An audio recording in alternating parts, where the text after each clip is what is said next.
And so the UN International uh, Court of Justice has spoken and said that many foreigners who are convicted or who are charged with capital crimes or whatever should have their consulate advised and so on.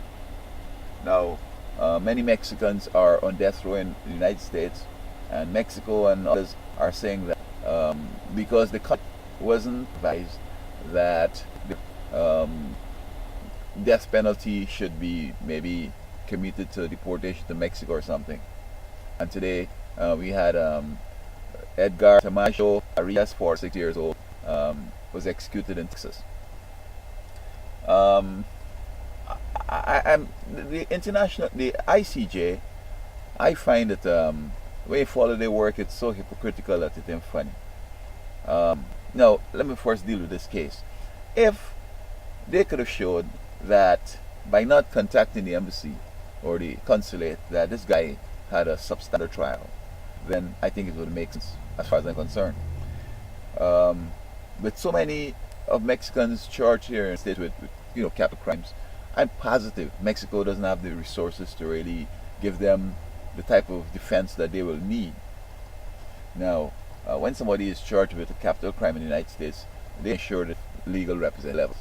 And though public defender, I guess in this instance or in many cases, that's better than nothing, because if he had to defend himself, it would be worse than the public defender would. And then he still has a chance. He didn't say that he had sort of a substandard defense and so on, which would have been a good reason to have his case dismissed. Now, by not letting the embassy know or the consulate know, I mean, how, if they had known, what difference would it have made? I mean, I guess it's procedural. You just got to advise them, and then they'll say, well, we don't have no money to defend them. Go ahead. They just want to know, perhaps. Just a need to know game here. But if they could show that by not consulting with the embassy, that many of his, the whole situation, the whole trial and so forth was tainted, then I think that makes sense. Because even if they had consulted the embassy, he still would be convicted, because there's no mix-up, there's no need of help as far as legal help. Everything is straight up. He robbed a guy. He had a big criminal record in California. He robbed the guy perhaps at gunpoint, took his watch and his gold chain. They found him, arrested him. He had some gun concealed, shot the cop, car on off the road or whatever, crashed. He escaped and went around the block and picked him up. I mean, all the facts seem to suggest that he's the one who did it. Now, they aren't saying that evidence was concealed and any of those other reasons, which I think would make a big difference.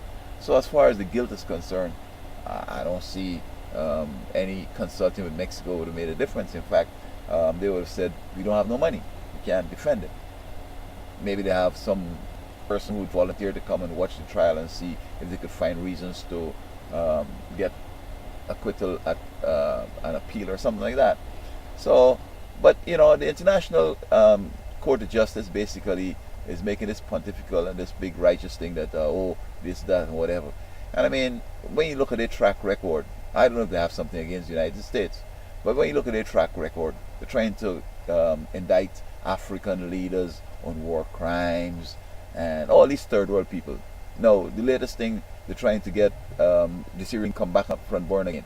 They have somebody who showed them a whole bunch of churches and deaths and all kind of this and that, and they're saying that the regime is guilty, so they want out to indict Assad for war crimes. And guess what? They're going to want America to go and grab him. So one way or another, like, they're just working against America. To make this edict against America, you can't execute people who you haven't consulted the FCs. They're ignoring Blair and others who are war criminals and who have done torture too, and focusing on, in other words, it seems as if with Russia help and China, the war in Syria has been sort of averted. But they still want it to come on because, they seem to be controlled by who are causing problems in the world, and to bring the world to its knees. And the way to do it is to bring America to its knees, and then the whole world going to, collapse and so on.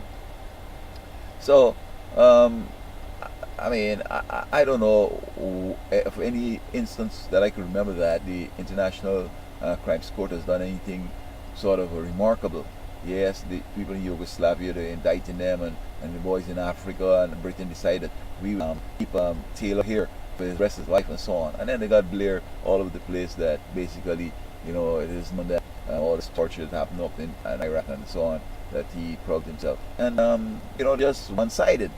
So because of them not being sort of valiant and upholding torture laws and other things like that, I just write them off as just being a nuisance. And so it's too late again anyway for Arias because he's gone. And if Mexico has a problem, Mexico needs to train its citizens that when you go to a foreign country, don't follow the crowd that is doing life. Even if you're not straight, you don't have papers or nothing. Find something, work on a farm, work with someone who needs a gardener. Try to get some cash that could come in without you having to harm people.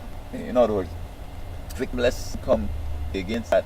And here in America, in LA, for example, you could be over there, you could eat 3 times a day, all you want, find some way to sleep in missions, whatever, and you could survive until maybe an amnesty or some nice little Mexican come along and marry her and get your paper straight. But this life crime and ended up going and killing an innocent cop, and then talking about his consular people weren't advised. But when the warden asked him, say, do you have anything else to say? He should have said, well, I'm innocent because my consulate wasn't advised of me being arrested in the whole 9 yards. But what the Texas said, before the trial got on the way, he was sort of a Mexico advised. So I don't know if a couple of weeks more, and they're not saying that in the interim, when he was arrested to end trial start, that they did him some funny stuff that they could have prevented. But they just want somehow to have a say here. Keep your citizens who want to come and create problems in Mexico. When they cross the border, tell them, you go over there, be good, get your job, send money back here so we could fix up stuff. Don't go out and trying to, violate people's rights because, hey, nobody recognizing this consulate stuff. It's not going to make an anti-man innocent. That's the whole game.